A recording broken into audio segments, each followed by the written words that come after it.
नमस्ते। ग्रंथ ज्ञान में आपका स्वागत है। आज हम श्रीमद् भगवद गीता का 14वां अध्याय पढ़ेंगे, गुणत्रय विभाग योग। इस अध्याय में प्रकृति, उसके तीनों गुण मतलब कि सतोगुण, रजोगुण और तमोगुण का वर्णन किया गया है।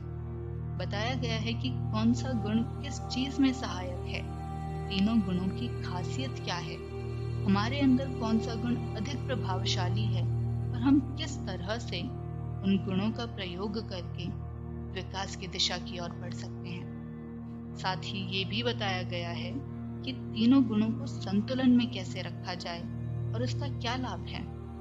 आइए अध्याय शुरू करते हैं। श्रीमद् भगवद गीता अध्याय 14 गुणत्रय विभाग। श्री भगवान उवाच परम भूय प्रवक्ष्यामि ज्ञानानं ज्ञानमुत्तमम् यज्ञात्वा मुनयः सर्वे पराम सिद्धि मतो गताः।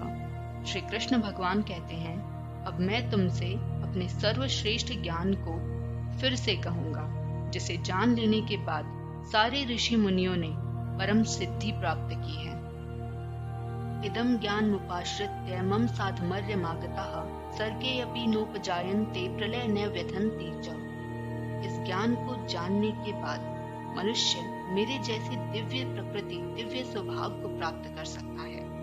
इस ज्ञान को जान लेने वाला न तो सृष्टि के उत्पन्न के समय पैदा होता है और न ही प्रलय के समय प्रचलित होता है। मम योनिर्महद् ब्रह्म तस्मिन् गर्भं ददाम्यहम् संभवः सर्वभूतानां ततो भवति भारत। हे भरत पुत्र, ब्रह्म सारी भौतिक वस्तुओं का जन्म स्रोत है और मैं इसी ब्रह्म के गर्भ को उत्पन्न करता हूँ, जिसके पश्चात सारे जीवों का जन्म संभव हो पाता है। सर्व योनिषु कौन्तेय मूर्तय संभवन्ति या तासाम ब्रह्म महद्योनिर्हं बीजप्रदः पिता। हे कुंती पुत्र, तुम यह समझ लो कि सारे प्रकार के जीव जंतु, सब योनियां इस भौतिक प्रकृति में जन्म से ही संभव है और मैं उनके जन्म के लिए बीज प्रदान करने वाला पिता हूँ। सत्वं रजस्तम इति गुणः प्रकृति संभवा निबध्नन्ति महाबाहो देहे देहिनम् अव्ययम्। भौतिक प्रकृति 3 गुणों से युक्त है। ये हैं सतो, रजो तथा तमोगुण। हे महाबाहो, जब शरीर प्रकृति के संपर्क में आता है तो वो इन गुणों से बंध जाता है। तत्र सत्वं निर्मलत्वात् प्रकाशकं नामयम् सुख संगेन बध्नाति ज्ञान संगेन जानत। हे निष्पाप, सतोगुण अन्य गुणों की अपेक्षा अधिक शुद्ध होने के कारण प्रकाश प्रदान करता है और मनुष्य को सारे पाप कर्मों से मुक्त करता है। जो लोग इस गुण में स्थित होते हैं वो सुख तथा ज्ञान के भाव से बंध जाते हैं। रजो रागात्मकं विद्धि तृष्णा संग समुद्भवम् तत् निबध्नन्ति कौन्तेय कर्म संगेन देहिनम्। हे कुंती पुत्र, रजोगुण की उत्पत्ति असीम आकांक्षाओं तथा लोभ से होती है और इसी के कारण जो मनुष्य रजोगुण में स्थित होता है वो सारे कर्मों से बंध जाता है। तमस्त्व ज्ञानजं विद्धि मोहनम सर्वदेहिनां प्रमाद आलस्य निद्रा भी तत् निबध्नाति भारत। हे भरत पुत्र, तुम जान लो कि अज्ञान से उत्पन्न तमोगुण सारे देहधारी जीवों का मोह है। तमोगुण पागलपन, आलस और नींद से मनुष्य को बांधता है। सत्वं सुखे संजयति रजः कर्मणि भारत ज्ञानमावृत्य तु तमः प्रमादे संजयति। हे भरत पुत्र, सतोगुण मनुष्य को सुख से बांधता है, रजोगुण मनुष्य को कर्मों से बांधता है और तमोगुण मनुष्य के ज्ञान को ढक कर उसे पागलपन से बांधता है। रजस्तमश्चाभिभूय सत्वं भवति भारत रजः सत्वं तमश्चैव तमः सत्वं रजस्तथा। हे भरत पुत्र, कभी कभी सतोगुण रजोगुण और तमोगुण को परास्त करके प्रधान बन जाता है, तो कभी रजोगुण सतो और तमोगुण को परास्त कर देता है और कभी ऐसा भी होता है कि तमोगुण सतोगुण और रजोगुण को परास्त कर देता है। इस प्रकार श्रेष्ठता के लिए हमेशा स्पर्धा चलती रहती है। सर्वद्वारेषु देहे अस्मिन् प्रकाश उपजायते ज्ञानम यदा तदा विद्याद् विवृद्धम सत्त्वमित्येव। ऐसा कहा गया है कि सतोगुण की मौजूदगी उस समय अनुभव की जा सकती है जब शरीर के सारे द्वार ज्ञान के प्रकाश से प्रकाशित होते हैं। लोभ प्रवृत्तिरारंभ कर्मणा मश्मः स्पृहा रजसे तानि जायन्ते विवर्धि भरत ऋषभ। हे भरतवंशियों में प्रमुख, जब रजोगुण में वृद्धि हो जाती है तो जरूरत से ज्यादा लगाव, कर्म, बहुत ज्यादा प्रयत्नशीलता और अनियंत्रित इच्छा और लालसा जैसे लक्षण प्रकट होते हैं। अप्रकाशो अप्रवृत्तिश्च प्रमादो मोह एव च तमसे तानि जायन्ते विवर्धे कुरु नंदन। हे कुरुपुत्र, जब तमोगुण में वृद्धि हो जाती है तो अंधेरा, निष्क्रियता, पागलपन और मोह जैसे लक्षण प्रकट होते हैं। यदा सत्वे प्रवर्धेतु प्रलयं याति देहभृत् तदोत्तम विदाम लोकान मलान प्रदीपत्यते। जब कोई सतोगुण में बढ़ जाता है तो विनाश के समय वो देहधारी शुद्ध और उत्तम लोकों को प्राप्त करता है। रजसी प्रलयं गत्वा कर्म संगिषु जायते तथा प्रलीन तमसी मूढ़ योनिषु जायते।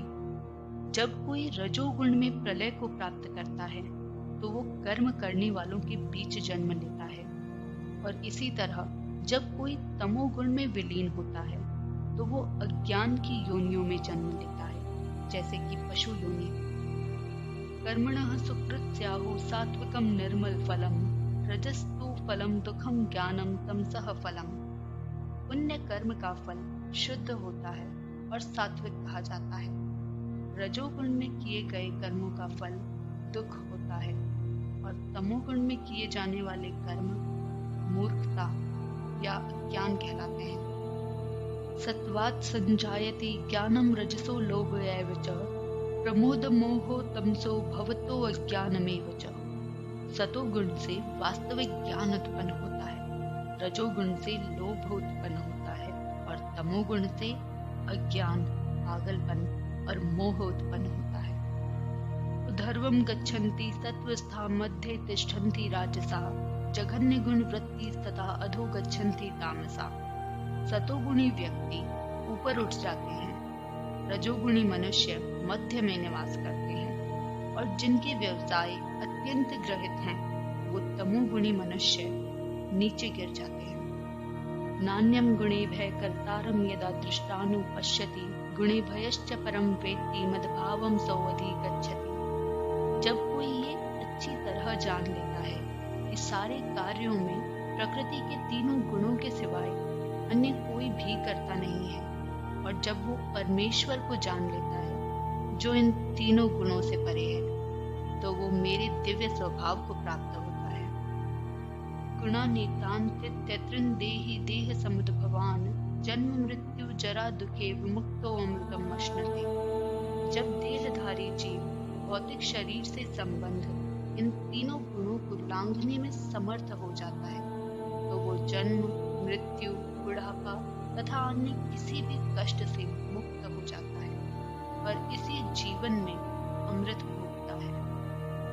अर्जुनवाच कैलिंगे तीन गुणा नेतान तितो भवति प्रभो हिमाचार कथम चैतान त्रिगुणान अतिवर्तते।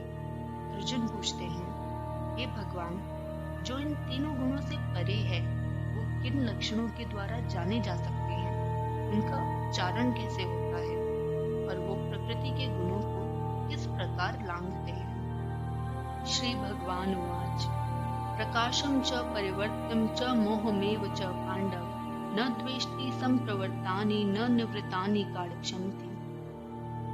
उदासीन वदासीनो गुणैर्यो न विचालयते गुणा वर्तन्ते इत्येवं यो अवतिष्ठति नैङ्गते। सम दुख सुख स्वस्थः समलोष्टाशम काश्चन लुप्त प्रिया प्रियो धीरस्तुल्य निंदात्म संस्तुति। मानापमानयो स्तुल्य स्तुल्यो मित्रार्पक्षयो सर्वारंभ परित्यागी गुणातीत स उच्यते। श्री कृष्ण भगवान कहते हैं, हे पांडुपुत्र, जो प्रकाश, लगाव तथा मोह के उपस्थित होने पर न तो उनसे घृणा करता है और न ही उनके लुप्त हो जाने पर उनकी इच्छा करता है, जो भौतिक गुणों के इन सारी प्रतिक्रियाओं से निश्चल तथा अविचल रहता है और ये जानकर कि केवल गुण ही क्रियाशील हैं, उदासीन तथा दिव्य बना रहता है, जो अपने आप में खुद में ही स्थित है और सुख तथा दुख को एक समान मानता है, जो मिट्टी के एक ढेर को, पत्थर को या सोने के एक टुकड़े को समान दृष्टि से देखता है, जो अनुकूल तथा प्रतिकूल परिस्थिति में समान बना रहता है, जो धीरज रखता है और प्रशंसा तथा बुराई, मान तथा अपमान सब में समान भाव से, एक ही जैसे भाव से रहता है, जो शत्रु तथा मित्र दोनों के साथ समान व्यवहार करता है, जिसने सारे भौतिक कार्यों का परित्याग कर दिया हो। ऐसे व्यक्ति को प्रकृति के गुणों से परे कहा जाता है। माम च यो अव्यभिचारेण भक्ति योगेन सेवते सगुणान समतीत्यतान ब्रह्म भूयाय कल्पते। जो व्यक्ति हर परिस्थिति में बिना विचलित हुए भक्ति से मेरी सेवा करता है, वो इन सब प्रकृति के गुणों को लांघ कर ब्रह्म पद तक ऊपर उठ जाता है। ब्रह्मणो हि प्रतिष्ठाहं मृतस्य व्ययस्य च शाश्वतस्य च धर्मस्य सुखस्य कांतिकस्य च। और मैं ही उस निराकार ब्रह्मांड का आश्रय हूँ, जो मरता नहीं, अविनाशी तथा शाश्वत है और धर्म का अंतिम सुख है। 14वां अध्याय समाप्त हुआ।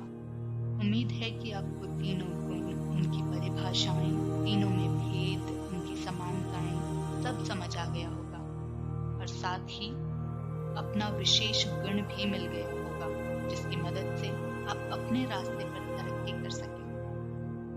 खैर, ख्याल रखिए अपना और इजाजत दीजिए मुझे। हम फिर मिलेंगे भगवद गीता के 15वें अध्याय में पुरुषोत्तम योग में। जाने अनजाने में कभी कोई गलती हो गई तो माफ कर दीजिए। अच्छा देखिए, अच्छा सुनिए, अच्छा बोलिए, अच्छा ही